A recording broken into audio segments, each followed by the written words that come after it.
The Bureau of Statistics says the wage price index rose 0.9% in the March quarter to be up 3.4% for the year, this time driven by enterprise agreements in the public sector, along with adjustments in healthcare, social assistance and education.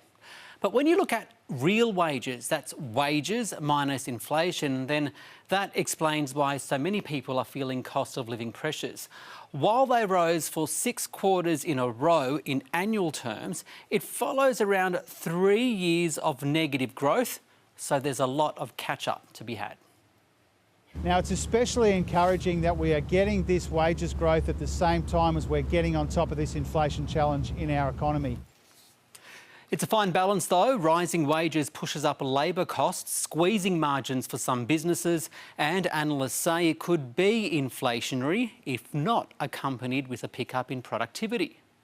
While the RBA may view the renewed pickup in wage growth with some caution, particularly given the ongoing concerns around productivity, I still maintain that they are going to go ahead with a 25 basis point rate cut at the 19th and 20th May meeting, simply because the board would consider the full spectrum of economic data leading up to the meeting. So it's not just wages that they are going to look at. They're going to look at inflation. They're going to look at labour market. Those jobs numbers will be out tomorrow. Lower interest rates may spur a pickup in housing activity, where the ABS also reported today a 3.5% fall in new loan commitments in the March quarter. It was driven by a 3.7% decline in investor loans in blue on the chart, with election uncertainty also playing a part. Comes down to the economy and whether the RBA will cut interest rates to see some more investor appetite and flows come into that consumer and business lending space.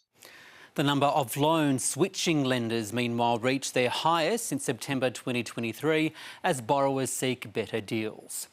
It wasn't housing but business lending which was the standout in the Commonwealth Bank's $2.6 billion quarterly cash profit out today, which was flat on the same time a year ago.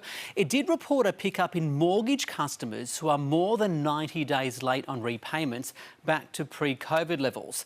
And still in the sector, Macquarie Group is being sued by the corporate regulator. ASIC is alleging repeated and systemic misleading conduct by misreporting millions of short sales to the market operator over a decade. Macquarie says its securities division self-reported the issue to ASIC in 2022 and has taken remediatory action. Macquarie shares fell on the news, but CommBank rose. Poker machine maker Aristocrat fell, but the worst performer was wealth manager Insignia after its takeover fell through. Winners include energy stocks as oil continues to climb, along with the iron ore miners. But location app maker Life360 surged again, now up 25% over the last 2 days. After trading in the red for most of the day, the ASX 200 managed to climb into the black by the end of the session, up 0.1%. Once again, underperforming shares in the US, where the S&P 500 has now erased all of its losses since the beginning of the year. It follows another easing of inflation there to an annual rate of 2.3% as traders look to the outcomes of the US-China trade talks. We've had this wall of worry from April 2nd and kind of coming back from that. I think really what has driven markets to this point is all of the worst case scenarios, the worst outcomes have kind of been taken off the table. That doesn't mean there aren't some tough answers out there ahead of us. There certainly are, but I think the really bad stuff has started to turn at least more neutral to positive at this moment in time. Still, the market expects a less than 50% chance of an interest rate cut there in June. The Australian dollar is stronger against the greenback, buying just over 64.7 US cents, and is firmer across the other major global currencies at nearly 58 euro cents.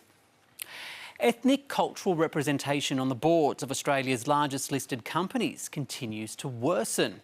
Watermark Search International found Anglo-Celtic directors make up 91.9% of ASX 300 board members, and that's up from 91.2% last year. The perceived challenges are a limited talent pool, right? And we just don't necessarily believe that's the case.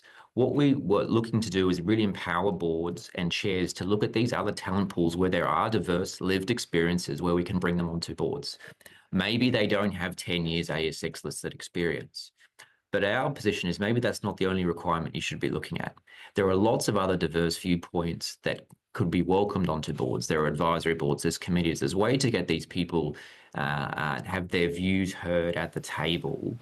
The Australian Institute of Company Directors, which, along with Deloitte, and released this report in partnership, recently found 84% of directors either reaffirmed or strengthened their commitment to diversity, equity and inclusion practices, despite a shift in the US following the Trump administration. Janice, some progress, but there's work to do.